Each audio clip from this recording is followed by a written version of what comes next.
Have you ever seen like the numbers of people that are working in chocolate, that are working in like horrible conditions? Mm-mm. Have you ever heard of this? Jamie, find out about chocolate. Someone was telling me that chocolate, in many ways, I have to be careful about this because I'm not sure if they're right.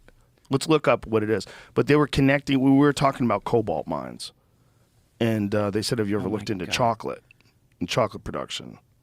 It's like, here it is. I mean, I don't, Mars this Wrigley just popped up on factory Rogan. fined after two workers fall into chocolate vat. Well, that's not it. I think they're talking about cacao farming, and that I think he was insinuating that they used slave labor at some of those places. Oh yeah, I'm sure. I mean, that's the God. Who was I talking to, man? God damn it! I have such a soggy brain. Oh man, they were talking about how they. Child labor and slavery in the chocolate industry. This is it. Jesus Christ. Okay, can you make that larger for my shitty eyes? Chocolate is a product of the cacao bean, which grows primarily in the tropical climates of Western Africa, Asia, and Latin America. The cacao bean is more commonly referred to as cocoa. So that is the term that will be used throughout this article. Western African countries, mostly Ghana and the Ivory Coast, supply about 70% of the world's cocoa. Is it coca or cocoa?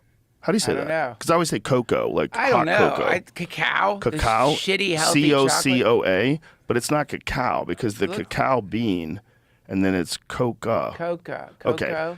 The coca they grow, sorry everybody, chocolate they grow and harvest is sold to a majority of chocolate companies, including the largest in the world. In the past few decades, a handful of organizations and journalists have exposed the widespread use of child labor and in some cases slavery on coca farms in Western Africa.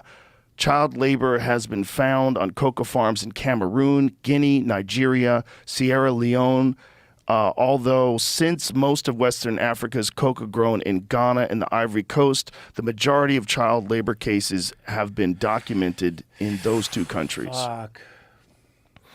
Fuck. Yeah. You don't like it, It says Brazil, too. Scroll up a little bit. you just don't think that, do you? No. When you're eating a Kit Kat. In recent years, evidence has also surfaced that both child labor and slavery on coca farms in Brazil. Coca workers there face many of the same abuses as those on coca farms in Western Africa. Fuck. And then Latin America, too, they're saying. $1 per day.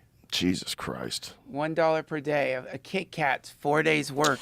Isn't it crazy that chocolate is like love, and there's like chocolate stores, come in and buy chocolate. Like if you Valentine's walk Day. by a chocolate store, you never say, oh, child labor. Oh yeah, a lot of kids died for that fucking chocolate you're giving for your. A lot of little tiny unformed bodies are being forced to dig holes in the ground. Dig holes, just getting Carry sick, shit. getting malaria. Yeah, this is the this. Oh God, I'm sorry. Whoever told me this, they went on a tour of the Colosseums in Italy, and the person giving the tour was talking about how the horrible shit the Romans used to do in the Colosseums, it was just pure brutality, and the guide says, but it's just as brutal now, but in a different way, and that's what she's talking about. It's like, yeah, we don't have Colosseums where we're like throwing Christians to lions and laughing as they get eaten by a lion, but most things that you are indulging in is just something fun, a little bit of chocolate, your fucking iPhones, the cobalt, whatever it is just soaked in misery and violence and suffering. Like the whole thing still is interconnected.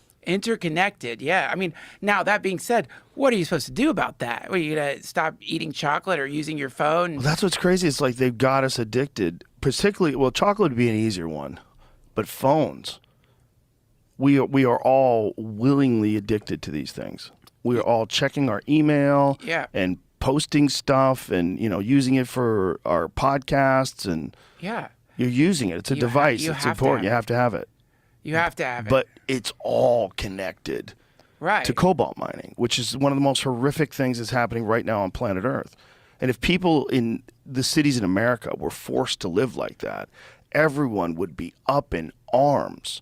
But yet people are tweeting about letting people through the border crisis. We have this border problem. We need to help these people. They're tweeting it on a phone made by slaves. Yeah. Which is the wildest thing ever. It's very odd. It's very odd. And rarely discussed. It's called, so it's ignorance. And like this is in Buddhism, there's three, like the root of suffering. One of them is ignorance. And ignorance is not like you're ignorant, you're a dumbass. It's like you're actively ignoring shit. Like, you know, this is one of the nightmare weed situations, is when you've been ignoring some shit in your life. And even though you know it's there, you've just been ignoring it. And then you get high. Yeah. And it's like, I'm not going to let you ignore this for a little bit. Yeah. And then you have the bad weed trip, because now suddenly you're like looking at a relationship that is shitty in your life that needs to improve, or you're looking at like how you don't exercise, or whatever the thing is. Yeah. So you've been actively ignoring that and thinking that is going to make the situation better, even though when you're actively ignoring something, you feel it. Yeah. And it might not be at the top of mind, but you're like feeling it, and it's heavy. It's a heavy thing when you're procrastinating. That's active ignorance. So I think collectively, that's what we're doing here, is this active ignorance of the reality that these things don't pop out of thin air. Yeah. That if we're going to have this level of luxury, some people are going to have to suffer for it. But that's not necessarily true.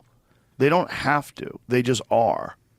It's not like you couldn't figure out a way where the company profits slightly less, the people live far better, and phones cost reasonably close to what they cost to now. The problem, you look at a company like Apple, just the amount of money that they've generated from devices, and what percentage of it is phones? What percentage of what they sell involves cobalt? I mean, most of their lithium-ion battery products, cobalt is like some sort of a stabilizer or something. No idea.